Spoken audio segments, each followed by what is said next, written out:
에스겔 30장 1절부터 9절에 있는 말씀으로 큐티인 제목은 심한 근심이 있으리라입니다. 이스라엘의 구원을 위해서 갈대 지팡이가 된 애굽은 전멸당하지 않고 미약한 나라가 되었습니다. 하나님은 40년이 지나면 흩어졌던 애굽 사람들을 다시 모아내시겠다고 하십니다.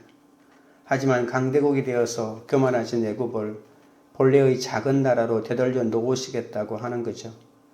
하나님은 애굽을 완전히 멸망시키지 않고 미약감 하나만 살려주시는 것은 교만하게 하나님을 대적했지만 그런데도 이스라엘의 구원을 위해 갈대지팡이 노릇이나마 했기 때문입니다. 애굽의 수고를 기억하신 겁니다. 애굽은 교만을 부릴 수도 없고 이스라엘이 의지하는 대상도 되지 못합니다. 이스라엘은 애굽을 쳐다보지도 말고 생각지도 말아야 합니다. 하나님은 이스라엘이 그토록 사모하던 애굽도 보잘것없는 나라로 만드신 것처럼 우리가 의지하는 죄와 우상을 더는 의지하지 못하도록 끊어주시기를 기도해야 합니다. 하나님은 에스겔에게 애굽에도 하나님의 날이 가까웠음을 예언하게 하십니다. 그리고 애굽을 붙들어주는 동맹국들에게도 여호와의 심판이 임할 것을 말씀하십니다. 특히 그 중에서도 염려가 없는 구서 사람들을 두렵게 하시고 애굽의 재앙의 날과 같이 그들에게도 심한 근심이 있으리라고 경고하십니다. 첫째는 여호와의 날입니다. 1절 2절입니다. 또 여호와의 말씀이 내게 임하여 이르시되 인자야 너는 예언하여 이르라. 주 여호와께서 이와 같이 말씀하시되 너희는 통곡하며 이르기를 슬프다 이 날이여 하라. 오늘은 여호와의 날을 중심으로 예언이 전개되고 있습니다. 여호와의 날에 대한 예언은 이사야 2장이나 스바냐 1장이나 아모스 5장에 자세히 등장합니다. 그날은 짙은 구름이 덮인 날이고 에덴 동산과 같은 땅도 황폐한 들로 만드는 크고 두려운 날이라고 합니다. 전통적으로 이스라엘은 여호와의 날이 자신들만을 위한 날이라고 생각합니다. 그런데 에스겔은 여호와의 날이 이스라엘뿐만 아니라 이방인들에게도 같은 방법과 목적으로 임할 것이라고 합니다. 3절입니다. 그날이 가깝도다. 여호와의 날이 가깝도다. 구름의 날일 것이요 여러 나라들의 때이리로다. 이스라엘 백성들이 오랫동안 믿어왔던 믿음이 바로 여호와의 날입니다. 어떤 적군이 쳐들어와도 하나님이 여호와의 날을 선포하며 자신들을 구원해 줄 것이라고 하는 그 믿음입니다. 그런데 이 믿음은 진정으로 하나님을 믿는 믿음이 아니었습니다. 하나님의 말씀을 지키지도 않고 하나님을 의지하지도 않고 애굽이나 의지하면서 회개하라는 예언자의 외침도 듣지 않는 이스라엘은 우리에겐 여호와의 날이 있다고만 큰소리 쳤던 것이죠. 어떤 일이 있어도 우리를 구원해 주시는 여호와의 날이 있다면서 이것을 맹목적인 믿음으로 가지고 있었던 겁니다. 이런 믿음에 대해서 하나님은 예언자를 통해서 여호와의 날은 구원의 날이 아니라 오히려 너희를 심판하는 심판의 날이 된다고 선포하신 것이죠. 전통적으로 이스라엘은 여호와의 그들에게는 위로를 받는 소망의 날이었습니다. 여호와가 이스라엘을 대적하는 원수들을 심판하여 쳐부수어주고 이스라엘은 승리와 구원을 높이는 날이라고 여겼던 것입니다. 그래서 이스라엘 백성들은 여호와의 날은 밝은 빛의 날인 위로의 날이라면서 속히 임할 것을 기대하며 살았던 것입니다. 이런 사상에 처음으로 찬물을 끼얹은 선지자가 에스겔보다 200년 전에 활동한 아모스 선지자죠. 아모스 5장에 보시면 이 여호와의 날이 빛이 아니고 어둠이라고 자세히 말하고 있습니다. 아모스는 여호와의 날은 하나님의 뜻대로 살지 못하는 주의 백성에게 이 날은 빛의 날이 아닌 어둠의 날이고 위로의 날이 아닌 심판의 날이라고 선포합니다. 하나님은 이스라엘을 오히려 원수로 여겨서 적군을 대적해 주는 것이 아니라 이스라엘을 대적한다는 것이죠. 그래서 여호와의 날에 대한 정의가 완전히 바뀌어서 심판의 날이 된 것입니다.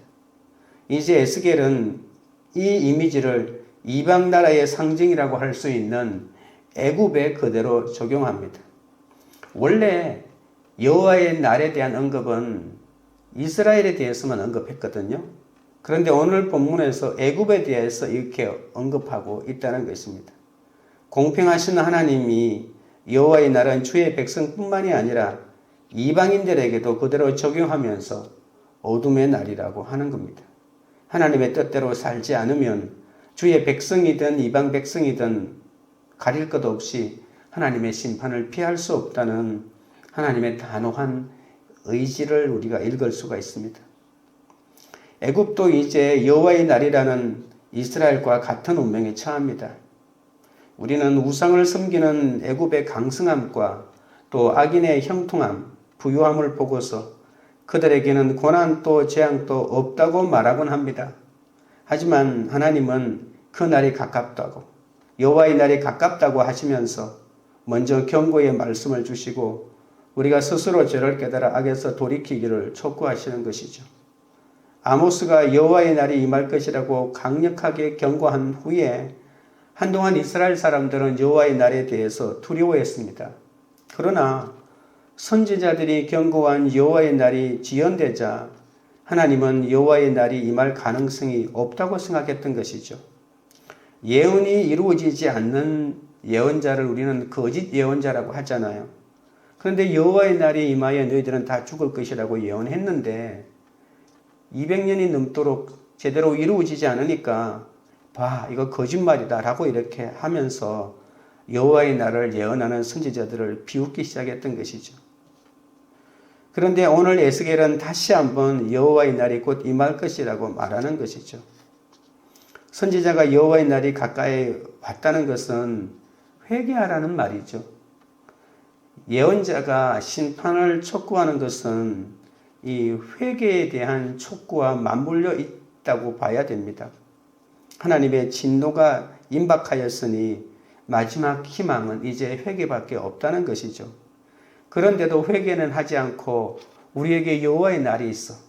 어떤 상황이 있어도 하나님이 여호와의 날을 선포하면 하나님은 무조건 우리를 구원해 주실 거야 라고 이렇게 여호와의 날에 대한 잘못된 믿음, 우리가 어떤 짓을 해도 회개하지 않고 어떤 죄를 지어도 하나님은 무조건 적군으로부터 우리를 지켜준다고 하는 이 믿음이 잘못되었다는 것을 말하기 위해서 하나님께서는 선지자들을 통해서 여호와의 날을 선포하고 있는 것입니다.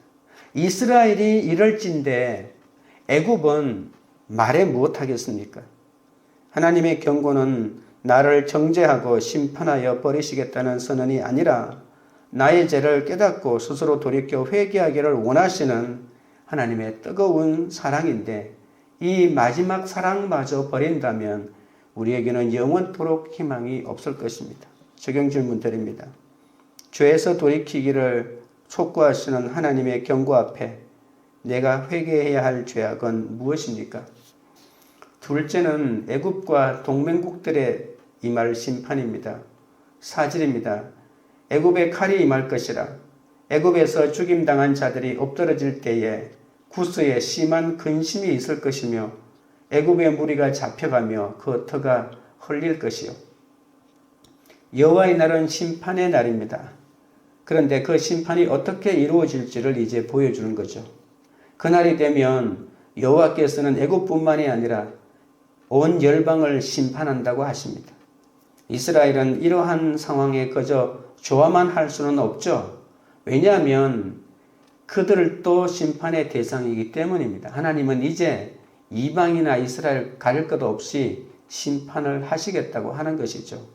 하나님은 공평하시기 때문에 무조건 이스라엘 편을 들어서 이방 나라만 심판하지 않으신다는 겁니다. 그러니 주의 백성들은 이방인들만큼이나 여호와의 날을 두려워해야 합니다. 주의 백성이 여호와의 날에 위로를 받는다는 것은 심판이 진행된 다음의 일이죠. 하나님은 이스라엘 백성을 위로하십니다. 그러나 이 심판을 하시고 난 다음에 하나님은 이스라엘 백성을 위로하는 거죠. 열방만 심판받는 것이 아니라 온 세상과 주의 백성이라고 자부하는 이스라엘도 하나님의 심판을 피해갈 수는 없다는 것입니다. 여러분, 우리가 성경을 이 에스겔을 읽을 때 이 성경은 애굽의 심판에 관련된 것이구나 이렇게만 생각하면 안 됩니다. 이 에스겔이 책으로 엮어졌잖아요. 에스겔을 쓰가 되어가지고 읽힐 때는 이것은 이스라엘 백성들이 읽는 것이죠. 그러니까 이 예언의 내용은 애굽 백성들의 회개를 촉구하는 것이 아니라 이것을 읽고 있는, 듣고 있는, 물론 그들이 포로로 잡혀가 있긴 하지만 끝끝내 포로로 잡혀가 있다 하더라도 에스겔의 포로로 잡혀가 있는 사람들의 심정은 우리는 우리의 잘못 때문에 포로로 잡혀온 것이 아니라 우리의 아버지들 때문에, 우리의 조상들 때문에 잡혀왔기 때문에 우리가 죄가 없다고 이렇게 에스겔의 말을 받아들이지 않고 있기 때문에 에스겔은 그것에 대해서 다시 한번 선포하고 있는 것이죠. 5절입니다. 구스와 북과 룻과 모든 섞인 백성과 굽과 및 동맹한 땅의 백성들이 그들과 함께 칼에 엎드러지리라. 애굽은 수많은 우상을 섬기면서도 나일강의 풍요와 지리적 이점을 등에 업고 오랫동안 강대국으로서 주변 나라들을 호령하고 다스렸습니다. 구스와 북과 룻 등 애굽의 주변 국가들도 애굽과 동맹국으로서의 애굽의 번영에 기대어서 수혜를 입고 살았던 것이죠. 구스는 오늘의 에티오피아고 붓은 리비아라고 볼 수가 있습니다. 게다가 그들은 수천 년 동안 이어온 애굽의 우상 숭배마저도 따라 행하며 그들의 악에 동조할 수밖에 없었던 것이죠. 애굽의 이익을 조금이라도 얻어 가지려면 애굽이 섬기는 우상도 함께 섬겨야 하기 때문에 애굽이 저지르는 악에도 함께 동참했던 것입니다. 6절입니다. 여호와께서 이같이 말씀하셨느니라. 애굽을 붙들어주는 자도 엎드러질 것이요 애굽의 교만한 권세도 낮아질 것이라. 믹돌에서부터 수에네까지 무리가 그 가운데에서 칼에 엎드러지리라. 주 여호와의 말씀이니라. 애굽이 칼에 엎드러지리라고 말씀합니다. 이 칼은 여호와의 날에 임하여 애굽을 심판하는 치명적인 도구죠. 우리가 30장만 보더라도 4절에서부터 나옵니다. 4절 첫 부분 보십시오. 애굽에 칼이 임할 것이라. 5절 제일 뒷부분 보십시오. 칼에 엎드러지리라. 그리고 6절 뒷부분에 칼에 엎드러지리라. 그리고 11절에도 나오고 17절에도 나오고 모두 5번 이 30장에 이 칼에 엎드러진다는 말이 등장합니다. 이 칼은 열국 중에 가장 강포한 바벨론 느부갓네살 왕이 쥐고 있었던 것이죠.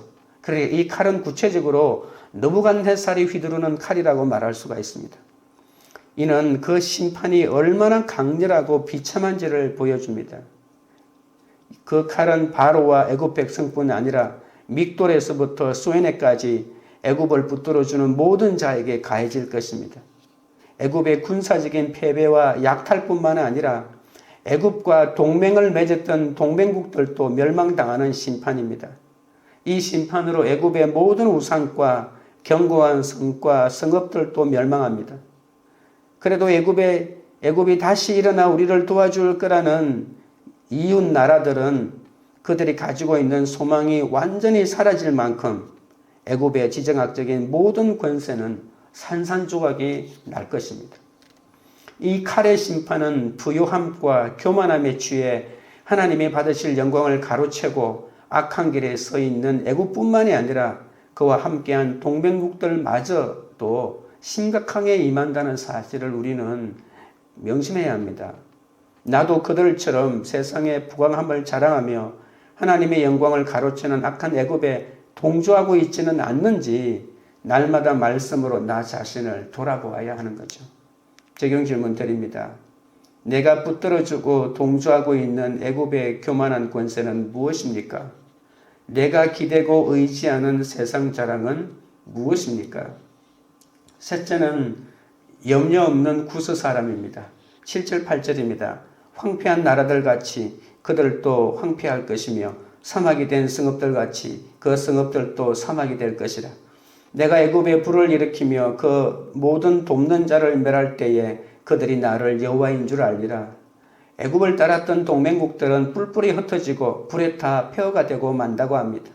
여기서 그들은 5절에서 언급했던 구스와 북과 룻과 모든 섞인 백성과 굽과 동맹한 땅의 백성들을 다시 언급하는 거죠. 하나님이 아닌 애굽을 의지했던 지중해 연안의 국가들은 하나같이 운명 공동체가 되어서 함께 멸망합니다. 9절입니다. 그날에 사절들이 내 앞에서 배로 나아가서 염려 없는 구스 사람을 두렵게 하리니 애굽의 재앙의 날과 같이 그들에게도 심한 근심이 있으리라. 이것이 오리로다. 구스에 심한 근심이 있겠다고 하는 말씀이 벌써 두 번이나 언급되고 있죠. 구스는 애굽 남쪽의 누비아 지역에 있던 왕국으로 북방의 중동 신흥 강국의 침략으로부터 애굽이 늘 그의 방파제 역할을 해주었죠. 북쪽에 있는 아수르나 또는 바벨론이 아무리 강대하더라도 남쪽으로 쳐내려오면 애굽의 그 중간에 있기 때문에 이 사람들은 언제나 안전했죠. 그런데 하나님은 그 구스도 이제 안전하지 않다고 말하는 것이죠. 이렇듯 구스는 딱히 고난이 없으니 염려도 하지 않고 제약의 길에 담대히 서 있는 것이죠. 나에게 고난이 없어 늘 죄를 짓고 계속 짓고 있는 이 구스가 행복한 나라일까요? 그렇지 않는 거죠. 내가 잘못 살았을 때 심판이 임하고 나한테 고난이 임했을 때 혹이라도 회복의 기미가 보이는데 구스는 이때까지 고난이 없었기 때문에 죄악을 절대로 회개하지 않았던 것이죠. 그런데 이 구스에게 마지막 심판의 경고가 들리는데 여러분 어떻게 생각합니까? 구스가 마지막에 회개할까요? 절대 회개하지 않습니다. 여러분 우리가 시편 73편에 보시면 하나님을 숨기지 않는 사람, 그러면서도 너무나도 잘 살고 있는 사람에게 임하는 가장 치명적인 심판은 자기 자식들이 부모의 삶을 그대로 따라 산다는 것이죠. 그러니까 나만 죽을 뿐만이 아니고 자식들도 자기를 따라 그렇게 죽음의 길로 들어간다는 것이 가장 큰 슬픔입니다. 이스라엘의 관점에서 보면 애굽은 늘 매력적인 나라입니다. 애굽을 볼 때마다 먹음직도 하고 보암직도 하고 지혜롭게 할 만큼 탐스럽기도 한 나무처럼 보였던 것이죠. 여러분 광야 세대에 속한 사람들의 마음속에 애굽은 고기와 생선과 외와 수박과 부추와 파와 마늘 같은 다양한 음식이 풍성하게 있고 그 음식을 먹을 수 있는 곳이었습니다. 그런데 여러분 이상하지 않습니까? 애굽에 대한 향수가 하나님께서 그들에게 개입하셔서 구원하시기 이전에 있었던 과거의 영광만을 꽉 채우면서 그들을 억압하고 그들을 혹독하게 비판했던 왜 그것은 기억하지 않는 것일까요?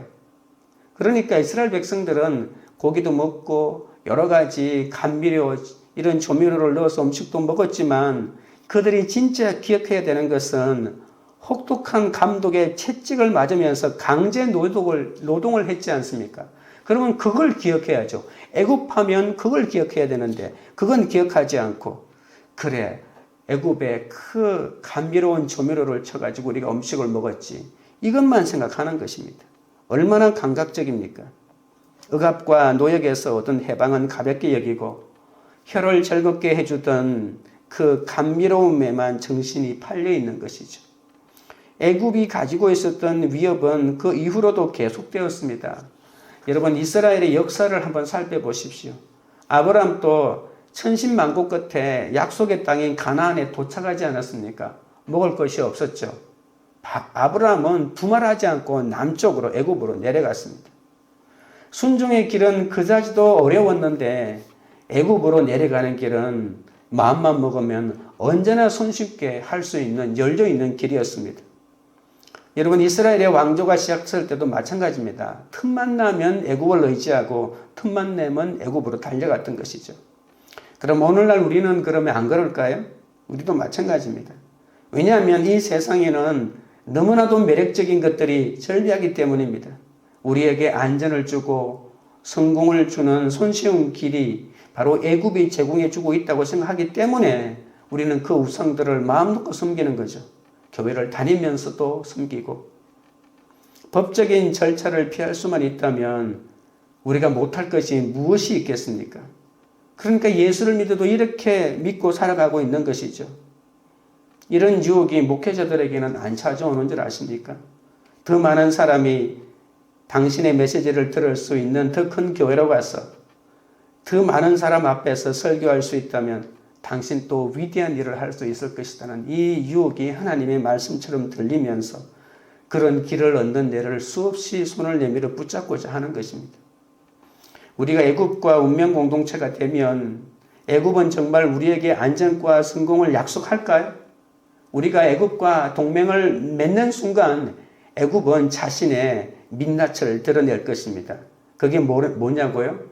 그게 바로 이 에스겔이 말하는 바로 갈대 지팡이라는 거죠.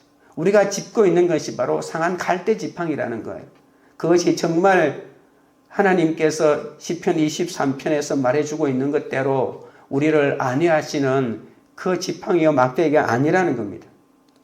우리는 사탄에게 속지 않으려면 어떻게 해야 할까요? 예수님마저도 메시아직을 수행하기 전에 광야에서 40일을 금식하실 때에 하나님의 방법이 아닌 세상의 매력적인 방법들을 직면하지 않았습니까? 이스라엘 백성들은 광야에서 음식 문제, 하나님을 시험하는 문제, 황금 송아지를 만들어 절하는 문제에 다 실패했지만 예수님은 이 사탄의 유혹을 모두 거부하시면서 신실하게 참아내셨습니다. 예수님이 그렇게 하신 것은 사탄의 속임수에 넘어가지 않으셨기 때문입니다. 사탄의 유혹을 꿰뚫고 계셨기 때문이죠. 여러분, 사탄이 우리에게 제시하는 것은 일시적인 것입니다. 예수님은 하나님의 부르심에 철저하게 순종하는 것만이 가장 완벽하게 사명을 이루는 일임을 너무나도 잘 아셨고 사탄이 하는 모든 말은 다 거짓말이라는 것을 깨달으셨기 때문에 모두 물리친 것이죠.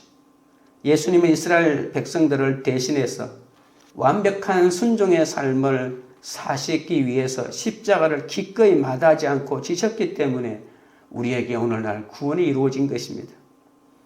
여러분, 이 세상도 머지않아 애굽처럼 멸망할 것입니다.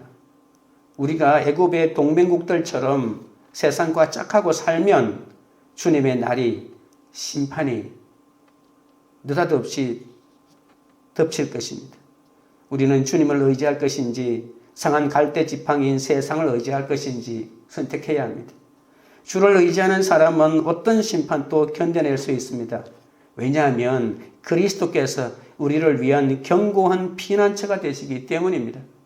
예수 그리스도 안에 있는 성도에게 찾아오는 염려와 근심이 비록 있다 할지라도 여러분, 예수 믿기 때문에 근심과 염려가 없는 것이 아닙니다. 그러나 성경은 분명히 말합니다. 예수 믿는 자에게 찾아오는 염려와 근심은 우리를 거룩하게 만들어주는 도구가 된다고 말합니다. 십자가의 고난을 묵상하는 성도에게 하나님의 심판 메시지는 후회할 것이 없는 구원에 이르게 하는 회개를 이루어 준다고 말하고 있지 않습니까?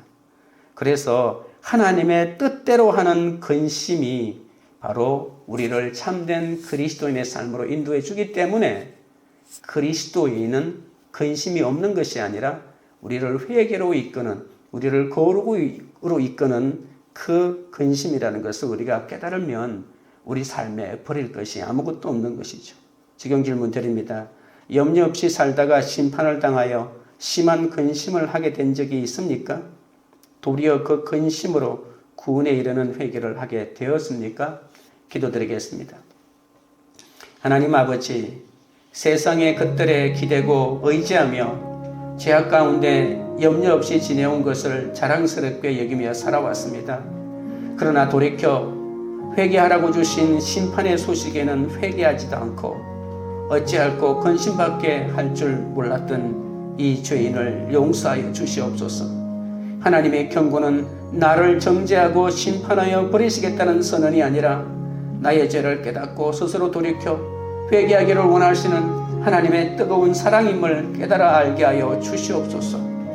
애굽은 교만하여져서 하나님이 받으실 영광을 가로채며 악한 길에서 끊임없이 자기도 죄를 짓고 이웃 나라들까지 끊임없이 유혹했습니다. 주여, 나도 권세 있고 부유한 애굽이 나를 안전하고 성공의 길로 인도해 준다고 하는 그 유혹에 넘어가지 않도록 붙잡아 주시옵소서.